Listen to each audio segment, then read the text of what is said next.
ತುಂಬ ಖುಷಿ ಆಗ್ತಿದೆ. ಆಮೇಲೆ ನಾವು ಮಾಡದೇ ಇರೋ ತಪ್ಪಿಗೆ ಬಂದು ಇವತ್ತು ಕಟ್ಕಟೆಯಲ್ಲಿ ನಿಂತಿದ್ವಿ. ಇವನು ಅವರೆಕಾಯಿ ಬೈಸ್ಕೊಳಕ್ಕೆ ನಮ್ಮನ್ನ ಕಟ್ಕಟೆಯಲ್ಲಿ ನಿಲ್ಸಿದ್ದಾನೆ. ಇದು ಯಾವ ರೀತಿ ಸರಿ ಅನ್ಸುತ್ತೆ? ಮೀಡಿಯಾ ಅವ್ರ ಮೇಲೆ ತುಂಬ ಗೌರವ ಇದೆ. ಮೀಡಿಯಾ ಅವ್ರನ್ನ ಡೈವರ್ಟ್ ಮಾಡ್ದ ಅವನು, ನಿಮ್ಮ ದಾರಿ ತಪ್ಸವನೆ. ಈಗಾಗಲೇ ನಮ್ದು ಒಂದೇ ಅಲ್ಲ, ಅವ್ನು ನೋಡ್ತಿದ್ದೀರ ಎಷ್ಟು ಕೇಸ್ಗಳು. ಒಂದು ಚಿಕ್ಕ ಮಗುನ 9th ಸ್ಟ್ಯಾಂಡರ್ಡಲ್ಲಿ ಇದ್ದಾಗ ಚುಚ್ಬಿಟ್ಟು ಓಡ್ ಬಂದಿರೋದು ಸ್ಕೂಲಿಂದ. ಆಮೇಲೆ ಒಂದು ಲೇಡಿಗೆ ಲೈಂಗಿಕ ಕಿರುಕುಳ ಕೊಟ್ಟಿರೋದು. ಆಮೇಲೆ ಲಾಯರ್ ಜಗದೀಶ್ ಅವ್ರಿಗೆ ಹೆಲ್ಪ್ ಮಾಡೋಕೆ ಹೋದ್ರು, ಅವ್ರಿಗೆ ಕೆಟ್ಟದಾಗ ಬೈದವನೆ. ನೆನ್ನೆ ಸಂಘಟನೆ ಅವ್ರನ್ನೆಲ್ಲ ಬಾಯಿಗೆ ಬಂದಂಗೆ ಬೈದವನೆ. ಇವ್ನಿಗೇನು ತಲೆಗಿಲ್ಲ ಕೆಟ್ಟೋಗಿದ್ಯಾ?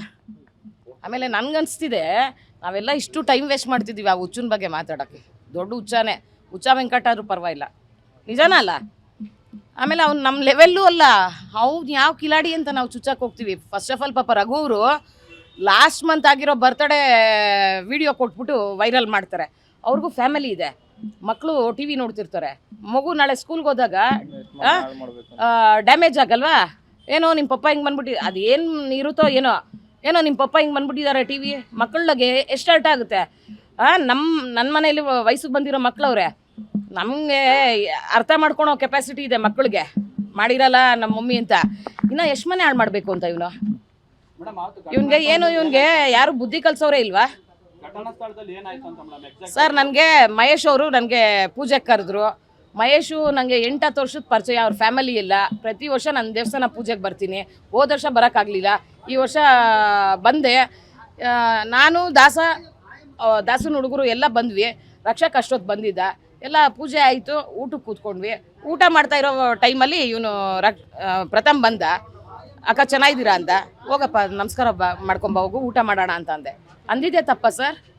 ಎದುರುಗೆ ಬಂದು ಊಟ ಮಾಡಿಬಿಟ್ಟು ಊಟ ಎಲ್ಲ ಆದಮೇಲೆ ಕೈ ತೊಳ್ಕೊಂಡು ಅಕ್ಕ 2 ನಿಮಿಷ ಮಾತಾಡಬೇಕು ಅಂದ. ಏನು ಚಿನ್ನ ಅಂದೆ.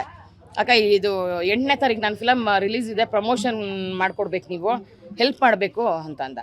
ಖಂಡಿತ ನಾನೇ ಬರ್ತೀನಿ ಥಿಯೇಟ್ರಿಗೆ, ನಮ್ಮ ಸ್ನೇಹಿತರಿಗೆಲ್ಲ ಹೇಳ್ತೀನಿ, ಒಳ್ಳೆ ರೀತಿಯಲ್ಲಿ ಮಾಡೋಣ ಬಿಡಪ್ಪ ಅಂತಂದೆ. 6ನೇ ತಾರೀಕು ನನ್ನ ಫಿಲಮ್ ಟ್ರೀಸರ್ ರಿಲೀಸ್ ಇದೆ, ಸೂರ್ಯಣ್ಣ ಅಂತ ಮಾಡ್ತಿದ್ದೀನಿ.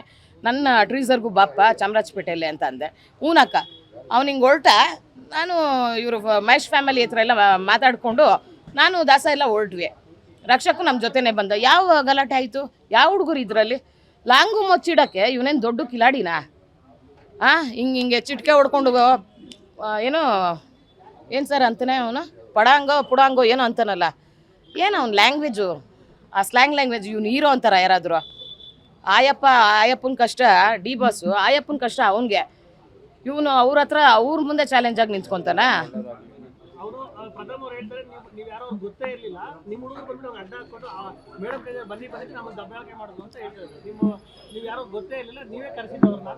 ನನ್ಗೇನು ಸರ್ ಅವನಿಂದ ನಂಗೇನಾಗಬೇಕು?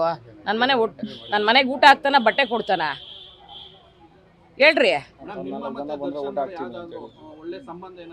ಸರ್. ಕರಿಯಾ ಫಿಲಮ್ ಶೂಟಿಂಗ್ ಟೈಮಲ್ಲಿ 75% ಶೂಟಿಂಗ್ ಟೈಮಲ್ಲಿ ಅವ್ರ ಜೊತೆ ನಾನು ಟೈಮ್ ಸ್ಪೆಂಡ್ ಮಾಡಿದ್ದೀನಿ. ನನ್ನ ಅಣ್ಣ ಅನ್ನೋಕ್ಕೆ ಇಷ್ಟಪಡ್ತೀನೋ, ತಮ್ಮ ಅನ್ನೋಕ್ಕೆ ಇಷ್ಟಪಡ್ತೀನೋ. ನಾವಂತೂ ಯಾವುದೇ ರೀತಿ ಅವ್ರು ಎಂಥ ಬ್ಯಾಡ್ ಪೊಸಿಷನಲ್ಲಿದ್ರು ನಾವು ಬಿಡ್ಕೊಡೋಕೆ ರೆಡಿ ಇಲ್ಲ. ಜೈ ಬಾಸ್ ಅಂತೀವಿ.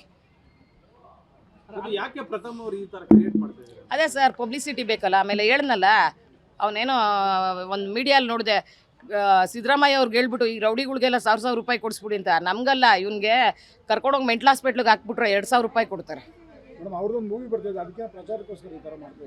ಪಬ್ಲಿಸಿಟಿಗೆ. ಈಗ ಅವ್ನ ಮಗ ನೋಡ್ಕೊಂಡು ಯಾರು ಫಿಲಮ್ಗೆ ಹೋಗ್ತಾರೆ? ಪಬ್ಲಿಸಿಟಿಗೆ ಇದೆಲ್ಲ ನಿಜಾನಾ?